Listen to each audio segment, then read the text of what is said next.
It's a trick. Get an X. Hey guys, Dustin here, and it's time for another episode of Horroritis. So here we are with Army of Darkness, the last in the Evil Dead trilogy. And with Halloween drawing closer, bringing with it not only the regular Halloween goodness, but also the first episode of Ash vs. the Evil Dead, I'm starting to get pretty excited. So, let's get to it. This movie picks up where the last movie left off.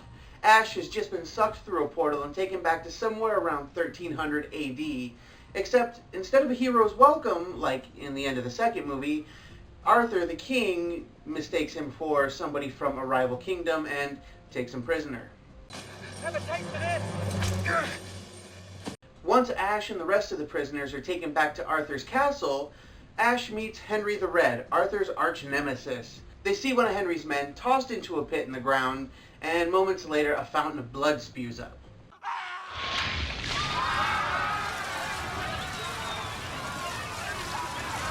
Ash begins to beg Henry to tell them that they don't know each other and they've never met, but Henry doesn't think that they're going to believe him. Wait a minute. You gotta understand, man. I never even saw these assholes before. Ash is chosen next to go into the pit, and of course, he resists. Sheila, who believes Ash to be responsible for her brother's death, chucks a rock, hits him in the head, and he stumbles forward. Eventually, the soldiers come up behind him and push him into the pit. He lands at the bottom of the pit and is confronted with a deadite. Arthur, who's unhappy with the turnout, orders one of his men to close the spikes. As the man turns the crank up top, spikes inside the pit start to close in on Ash. Spikes. He says spikes, give him spikes! After fighting her for a few moments and not really getting anywhere, Arthur's wise man tosses down Ash's chainsaw. Ash uses it to take out the deadite.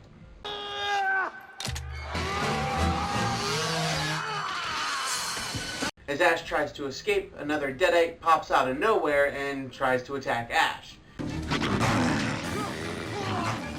He eventually escapes just as the spikes close in on the deadite below. Ash crawls out of the pit, punches Arthur in the face, and sets Henry's men free. When Arthur tries to retaliate for this, Ash shoots his sword out of his hand.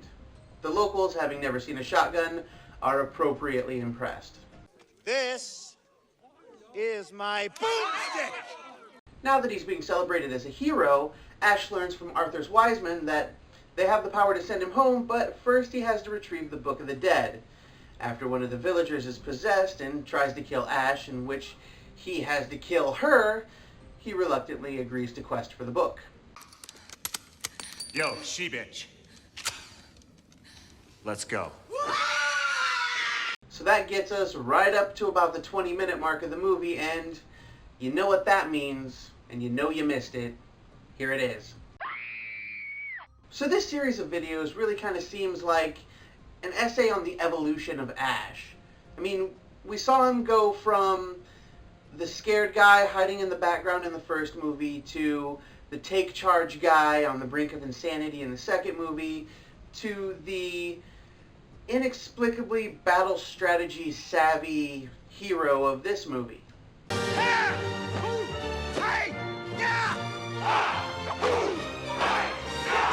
And this movie continues on the path from serious-ish to campy, and even becoming downright cartoony in some spots.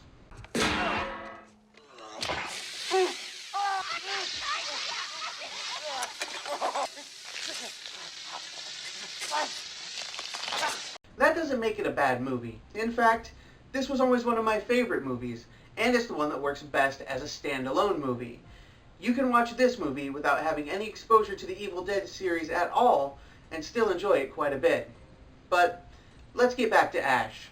He's the reason we watch these movies, right? I'm gonna be honest with you.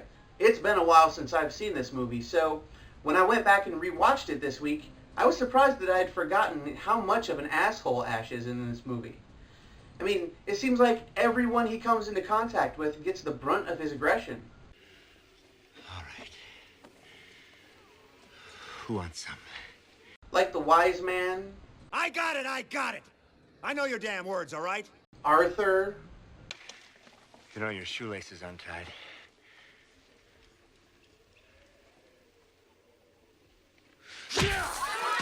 The girl that's totally into him. And I made this for thee. Good, I could use a horse blanket. Ted Raimi. Did you say the words right this time? Well, maybe I didn't say every single tiny little syllable, no, but basically I said them, yeah. Maybe it's just because he's traveled through time. I'd be grumpy too if I had to live without the internet. Although this movie was made in 1992, and the internet in 92 was a much different beast than it is today, so I'm pretty sure I could live without 1992 internet. And maybe it's because he has knowledge of the future that he feels he needs to school everyone. I mean, I'm sure they're helpful lessons. Well, that's just what we call pillow talk, baby. Pillow talk. Go on. Your primitive intellect wouldn't understand alloys and compositions and things with molecular structures in the... Molecular structures. Good. The comedy in this movie is also played pretty heavily with references to things like the Three Stooges.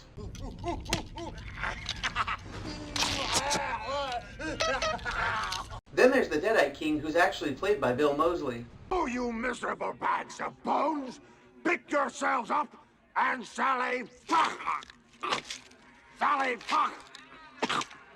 Sally fart! And the books.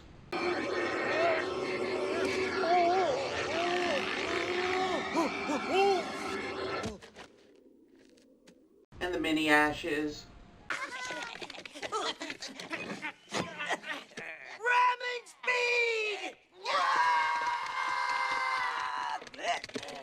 And Evil Ash.